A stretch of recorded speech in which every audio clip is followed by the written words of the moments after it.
Today on America's Test Kitchen, Keith makes Julia New England fish chowder. Adam reveals his top picks for Nakiri knives. Lisa shares her favorite tiny tools. And Dan makes Bridget hearty green salad with chickpeas, pickled cauliflower, and seared halloumi. It's all coming up right here on America's Test Kitchen.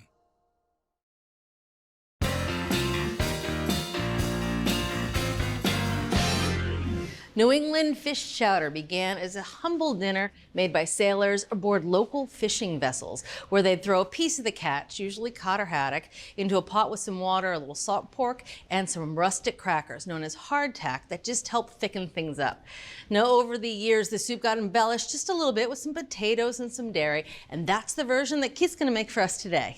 Yeah, the problem is with chowders these days is that they've become too rich. So rich that you can't taste the fish. So today we're going to make a chowder that kind of goes back to the original, where we have nice, tender, moist fish and a really clean, fresh tasting broth. I like it. And that's where we're going to start with our broth. So I have 2 tablespoons of butter that I have melting in this Dutch oven over medium heat.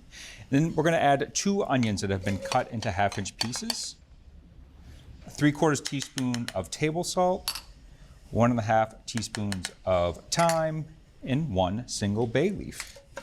Okay, so the onions are in our pot and softening, and I'm gonna do one more piece of prep before we get to our fish. So I have a piece of salt pork here. I have a 4-ounce piece that I've rinsed to get the salt off the exterior. You don't want too much salt here.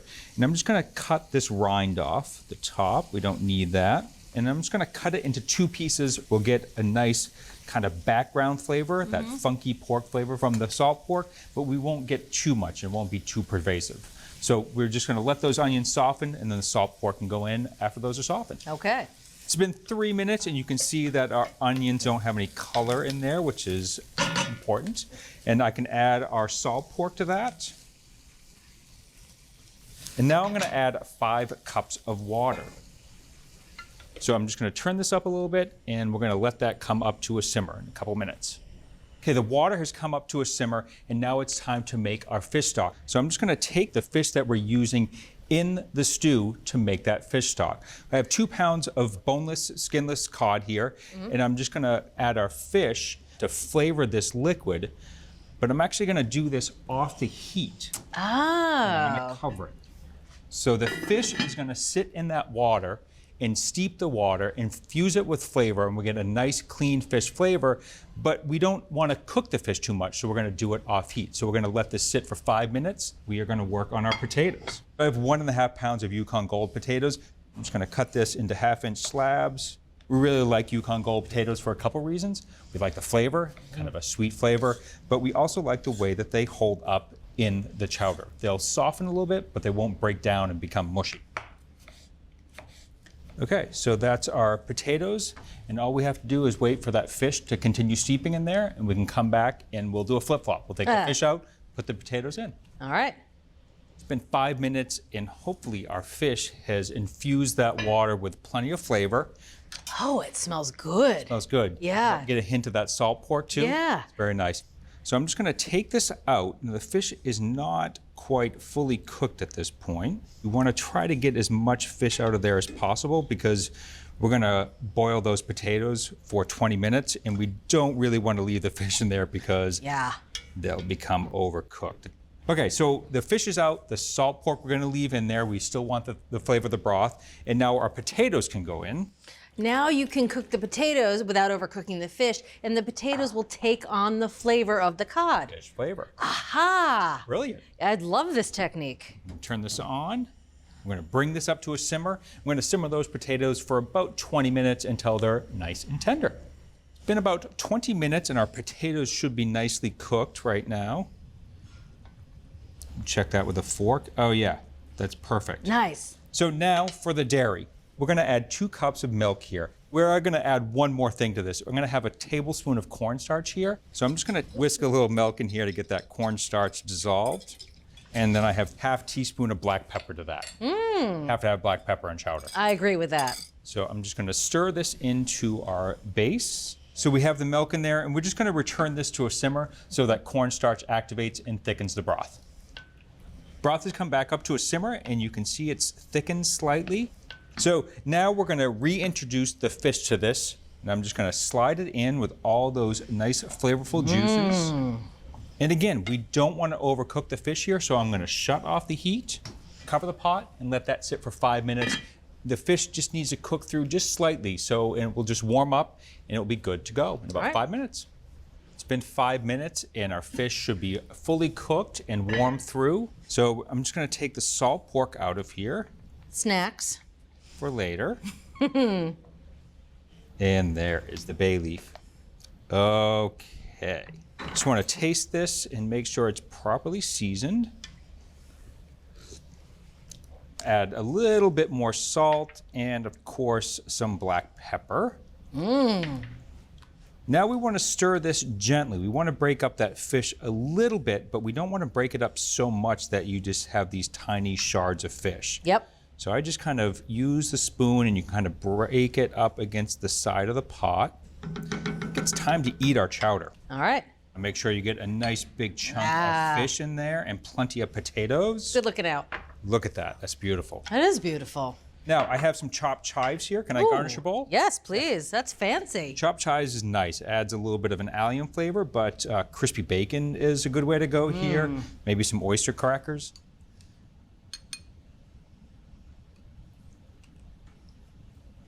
Oh, that's delicious. It has such a clean cod flavor. It doesn't taste like generic seafood. It tastes like cod. Yeah, and just tasting the broth by itself. Oh, that's delicious. Not too rich. You have a nice fish flavor. It's really nicely balanced. I love that. Keith, this is delicious. It is really good. Yeah, what a clever cooking method. Thank you. You're welcome. You want to make this updated version of a New England classic? Start by par-cooking the fish, thicken the soup with cornstarch, and finish cooking the fish off the heat. From America's Test Kitchen, a terrific recipe for New England fish chowder. I loved how you cooked the fish first. It's a wicked good chowder. Take our recipes and reviews wherever you go with the America's Test Kitchen mobile app. Fail-proof recipes, unbiased equipment reviews, how-to videos, and a vibrant community of like-minded home cooks. With smart searching and handy tools, you'll have everything you need to create the most amazing meals. Download the America's Test Kitchen mobile app today.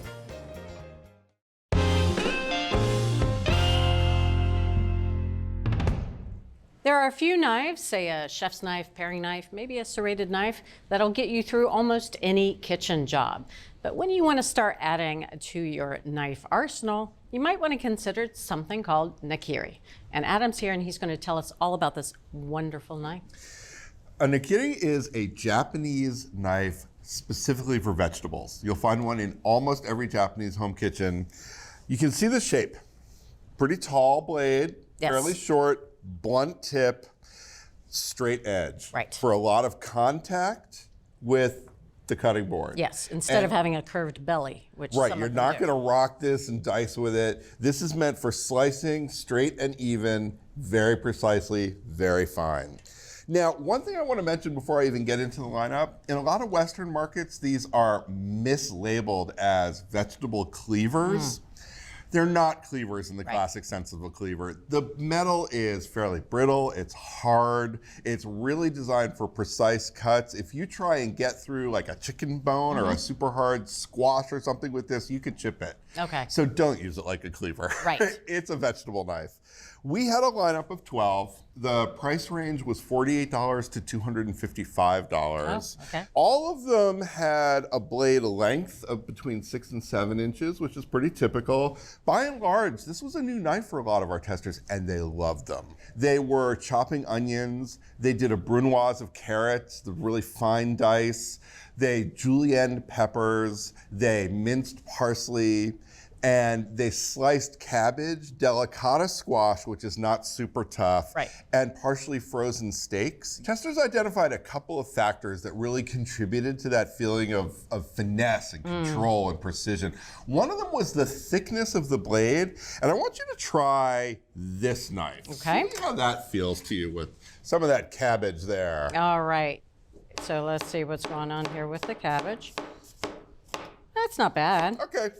Now I want you to try this one for comparison's sake. All right, this one, which feels different, feels lighter. Oh, This one's almost surgical. There was a big difference for the testers. The thicker knife blades felt like they were cleaving through food, sort of wedging through food, whereas you're holding a thinner one. Look at that. That's such a beautiful slice of cabbage. That is beautiful. All of that precision, all of that control was really aided by having a thinner blade. The first one was 2.6 millimeters measured at the spine. The second one is 1.7 millimeters. Oh, big difference. What a difference a millimeter makes. Sure does. There was a second factor the testers zeroed in on, and that's the weight of the knife. These ranged from about 10 ounces to about 5 ounces. And you showed that up and down motion, which means you're really using your arm a lot. Right. I want you to try a heavier knife. Try this one. All right. It looks heavy, and oh boy, it feels heavy. Yeah. Feels clunky and heavy. That one was closer to 10 ounces. This one that you used before was closer to 5 ounces. And it's really easy to see how you could get more fatigued using that heavier knife, right? Absolutely, absolutely. And in fact, what I'm holding is the winning Nikiri. This is the Masamoto Sohoten wa Nikiri. Not an inexpensive knife, $210, but testers loved this one. This is not going to replace a chef's knife or even a Santoko, but it will supplement it, and you'll love prepping vegetables. If you want a little bit less expensive knife, because this is a supplemental knife, this one is the best buy. This is the Masutani VG1 Nikiri, 165 millimeters, $70. So it's a great way to supplement your knife arsenal. $70 for that beautiful knife? I know. I kind of want one too. I see it in your eyes.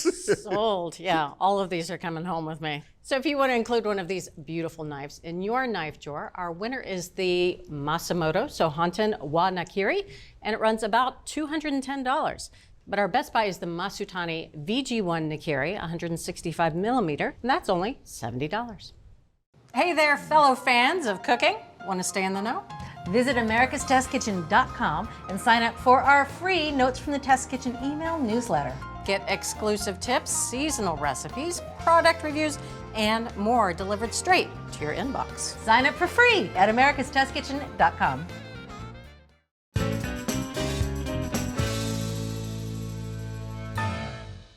Maybe you have no space in your kitchen, or you're cooking smaller portions. Today, I have tiny kitchen tools. They're not toys, they're just the right size for certain tasks. First up, mini whisks. We tested 6 brands, making a spice mix, beating eggs, making vinaigrette, honey mustard dipping sauce, and a cornstarch slurry. Don't buy this one with its measly 3 loops and this little skinny grip. Or this one that just trapped all its gunk up the top of the handle. This is our winner, the Tovolo stainless steel 6-inch mini whisk. It aced every test with a wide head, lots of loops, a comfy handle, and no crevices that are hard to clean. We love it, and we think you will too. Next up, mini bar boards. They're just right for mincing a little garlic or herbs or slicing a lemon. They're also perfect for picnics or for serving cheese. We tested 9. Skip this one, it's just ridiculously tiny. This one kept sliding around. Here's what we liked best. The OXO Good Grips prep board. It has grippy edges that won't slip, and at about 7 by 11 inches, it's the biggest little board we tested. And this plastic material goes right in the dishwasher. In wood, we like the Teak House Marine board with Juice Canal. It's reversible, it's heavy and stable on the countertop, and the natural resins in the teak help it stay conditioned and resist stains. Finally, small strainers. These are super useful for straining citrus juice, tea, and cocktails, or sifting confectioner sugar or cocoa powder. We tested 7. Don't buy this one from Live Fresh. Broke during testing. And skip these with their 2 open mesh that lets everything fall through. Here's what you want. The Rusla stainless steel fine mesh tea strainer. It's well balanced. This hook sits securely on all kinds of bowls and cups.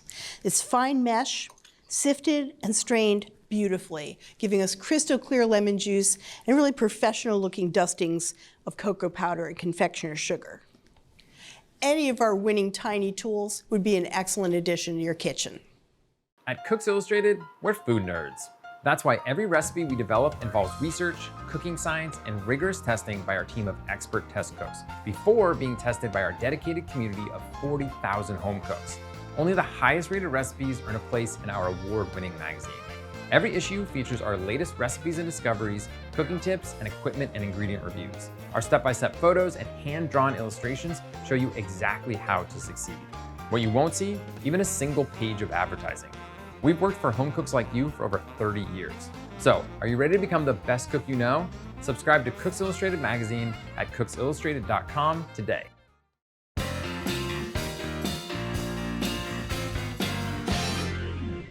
On those days when it's scorching outside, I don't want to eat a big meal, much less spend a lot of time in a hot kitchen cooking that meal.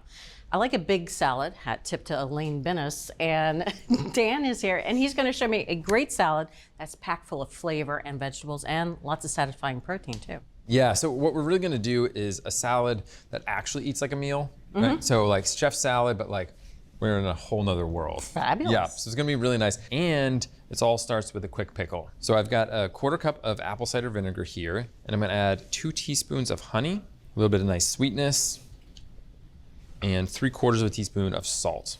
I'm just gonna whisk this together. So I have 2 cups of cauliflower florets that I've cut into 1-inch pieces. Okay. So we're gonna pop those in here. And then we're gonna head to the microwave and cook them for about 1 to 1.5 minutes, just get things nice and steamy.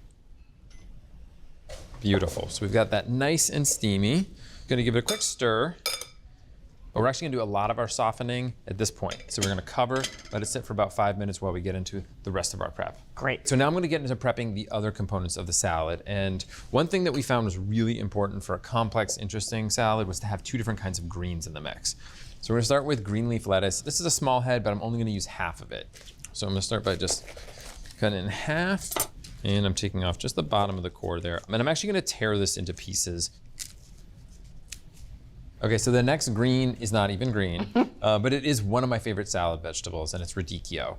I love the bitterness. You don't wanna use too much or it kind of overtakes the salad, but a little bit goes a long way and gives much more complexity to the salad. All right. So we're starting with a small head. Again, I'm only gonna use half of this. I don't wanna overwhelm it. So I'm just gonna cut down the center. And we got this little core that we wanna get rid of. That's really easy to just go in with your knife on both sides and pop that out. I like to cut it in half. I like to take each side into slightly smaller pieces, and then we're gonna slice nice and thin. Now we have our nice sliced radicchio. Next up, we have grapes. This is 6 ounces of red seedless grapes. You're gonna have a really intense dressing, and we're gonna have bitter radicchio and all these components, and these just add acidity and sweetness. So we're just gonna cut these in half.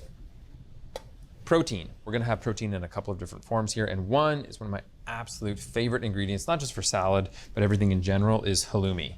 So this is 4 ounces of halloumi, which is a very special cheese. As you know, it doesn't melt. It does not. Which is very weird for a cheese.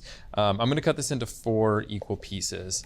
Now, what makes halloumi so special is that you can throw it in a skillet, you can throw it on the grill, and it actually browns up beautifully and it doesn't melt. And the reason that's possible is when they press it and actually get the curds out, they then cook them in the whey. It's a pretty unusual step for cheese. Before we get searing, I want to drain my cauliflower pickle over there. So it's done a nice job infusing, but it's still crisp tender, which is what we're looking for.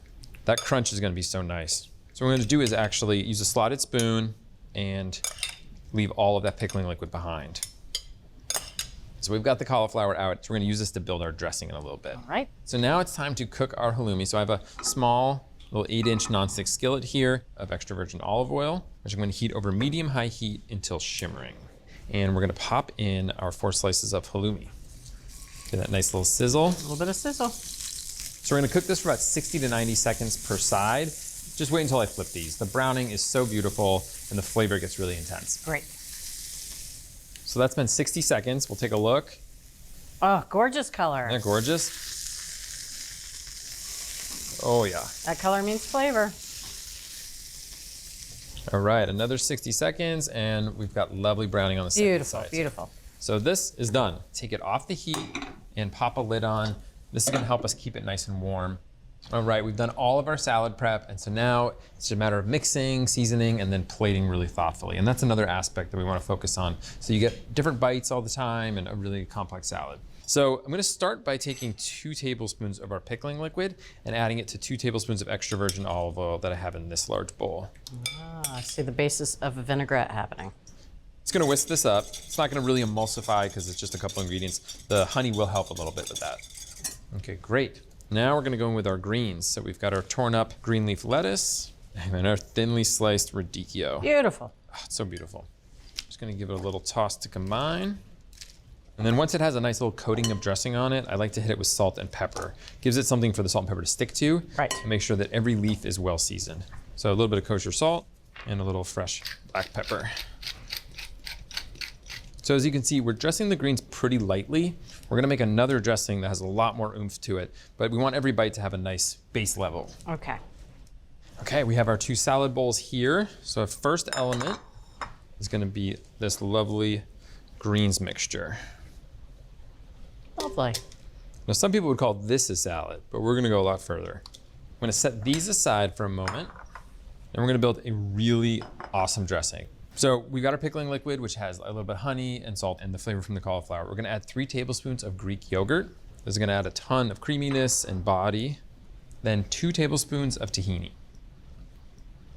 Next, I have 1 garlic clove minced. And then I have a ½ teaspoon of Aleppo pepper. Gorgeous. So Aleppo pepper is incredibly fruity. It's moderately spicy, so you can use a lot of it. And it's kind of rough and coarse in the way that it's cut. So it's just a really beautiful chili pepper. And then finally, a =4 teaspoon of salt. And I'm just gonna whisk this together. So we'll take a ¼ cup of this dressing and dress the chickpeas with it. So I have 2/3 of a cup of canned chickpeas. They're really creamy, really nice, super easy, and they're just been drained and rinsed. Okay. And just stir that in. Chickpeas are in good shape. They're gonna come back in just a second. So we've got our 2 beautiful salad bases here, and we're just gonna build little piles of these wonderful ingredients over the top. So I'm gonna start with a little bit of pickled cauliflower.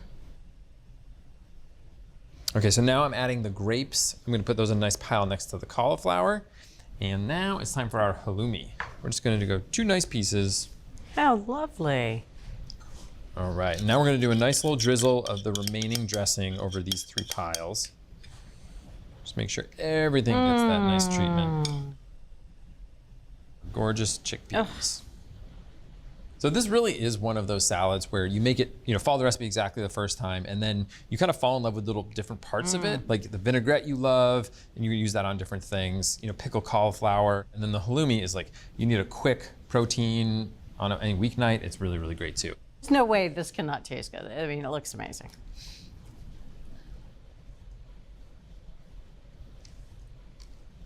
I got a little bit of the greens, beautifully dressed.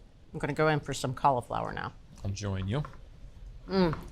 It's just softened a little bit, but still has that really briny crunch. Let's tuck into some halloumi here. I love halloumi. I mean, the texture on its own, it's almost meaty. It's really substantial, but it's a gorgeous, light, salty cheese. Yep. Definitely seasoned well. I love that browning. That really deepens the flavor. It's like adding chicken to a salad is fine, but doesn't add a ton of flavor. No. This brings its own flavor, but we do have other variations that are just as complex and interesting on our website. Fantastic. Every bite of this gets better. Thanks, Dan. You're welcome. Appreciate it. Now, if you want to make this amazing salad, make a quick pickled cauliflower, brown halloumi cheese for lots of flavor, and then dress the salad with a vinaigrette and creamy yogurt dressing. It's the salad that never ends, and you're thankful for that. So, from America's Test Kitchen, hearty green salad with chickpeas, pickled cauliflower, and seared halloumi. You can get this recipe and all the recipes from this season, along with product reviews and select episodes. And those are all on our website, americastestkitchen.com/TV. Only problem is the bowl's too small. We hope you enjoyed this video as much as we enjoyed making it. Don't forget to hit that like button and subscribe to our channel. And if you're ready to take your cooking to the next level, head over to americastestkitchen.com and get a free all-access trial membership. While you're there, you can sign up for our free email newsletters and download our app. With unlimited access to over 14,000 of our Test Kitchen recipes and 8,000 product reviews, you'll have everything you need to cook and learn. So I ask, what are you waiting for? Let's make something great together.